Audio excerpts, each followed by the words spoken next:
नमस्कार। स्वागत है आपका हमारे खास शो में। आज हम बात करेंगे भारत के उन राज्यों की जहां अपराध का स्तर सबसे ज्यादा है। जी हां, आपने सही सुना। ये वो राज्य हैं जहां लोग खौफ के साए में जीने को मजबूर हैं, जहां गुंडा राज का बोलबाला है, जहां कानून व्यवस्था नाम की कोई चीज नहीं है। कौन है ये राज्य? कौन है इन राज्यों के वो जिम्मेदार लोग जिन्होंने इस स्थिति को जन्म दिया है? क्या इन राज्यों में कभी सुरक्षा का सूरज उगेगा? ये सवाल हम आपसे पूछेंगे और जवाब भी मांगेंगे, क्योंकि ये सिर्फ एक शो नहीं है, ये एक जंग है। एक जंग अपराध के खिलाफ, एक जंग अन्याय के खिलाफ, एक जंग उस व्यवस्था के खिलाफ जिसने आम आदमी को लाचार और बेबस बना दिया है। तो चलिए शुरू करते हैं और जानते हैं कौन से हैं ये राज्य। सबसे पहले बात करते हैं उत्तर प्रदेश की। आबादी के लिहाज से देश का सबसे बड़ा राज्य, लेकिन क्या यहां कानून व्यवस्था भी उतनी ही बड़ी है? जवाब है नहीं। राष्ट्रीय अपराध रिकॉर्ड ब्यूरो एनसीआरबी के आंकड़े साफ बताते हैं कि उत्तर प्रदेश अपराध के मामले में देश में सबसे आगे है। लूटपाट, हत्या, बलात्कार, अपहरण, ऐसी तमाम वारदातें आए दिन यहां होती रहती हैं। लेकिन क्या सरकार को फर्क पड़ता है? क्या पुलिस प्रशासन पर कोई लगाम है? क्या अपराधियों को कानून का कोई खौफ है? ऐसा बिल्कुल नहीं लगता, क्योंकि अगर ऐसा होता तो सूबे में इतना गुंडा राज ना होता। आए दिन नेता अपराधियों को खुलेआम संरक्षण देते हैं। पुलिस प्रशासन पर राजनीतिक दबाव बनाकर मुकदमे दबा दिए जाते हैं। गवाहों को धमकाया जाता है। पीड़ितों को न्याय के लिए दर दर भटकना पड़ता है।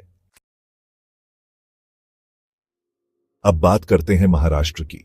सपनों की नगरी मुंबई को अपने आगोश में समेटे हुए ये राज्य भी अपराध के दलदल में धंसता जा रहा है।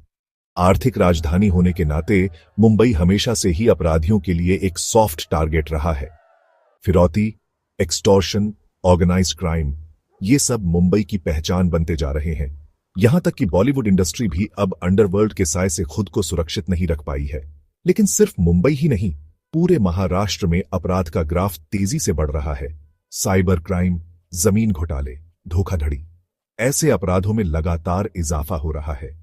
क्या महाराष्ट्र की सरकार इस तरफ ध्यान देगी या फिर सिर्फ विकास के नाम पर जनता को गुमराह करती रहेगी? चैप्टर 3, बिहार। एक समय शिक्षा का केंद्र रहा यह राज्य आज अपराध की गिनती में देश के सबसे आगे राज्यों में शामिल है। यहां अपहरण, डकैती, हत्या जैसी घटनाएं रोजमर्रा की जिंदगी का हिस्सा बन चुकी है। कानून व्यवस्था नाम की कोई चीज यहां नजर नहीं आती। पुलिस प्रशासन पूरी तरह से भ्रष्ट और अक्षम है। राजनेताओं का अपराधियों से गठजोड़ किसी से छुपा नहीं है। बिहार में लोग दहशत के साए में जीने को मजबूर हैं।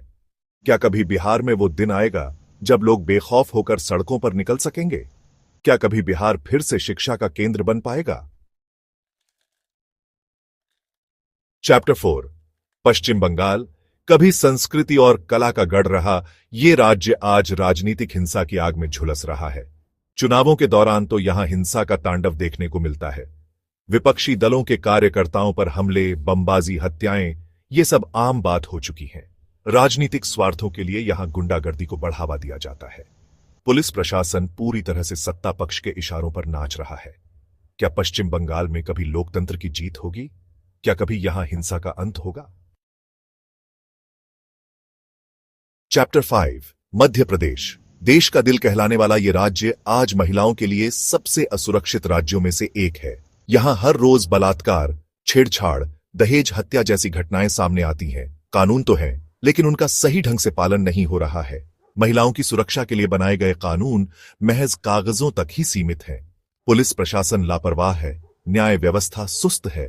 क्या मध्य प्रदेश की सरकार इस तरफ ध्यान देगी, या फिर महिलाओं पर अत्याचार यहां ऐसे ही चलते रहेंगे?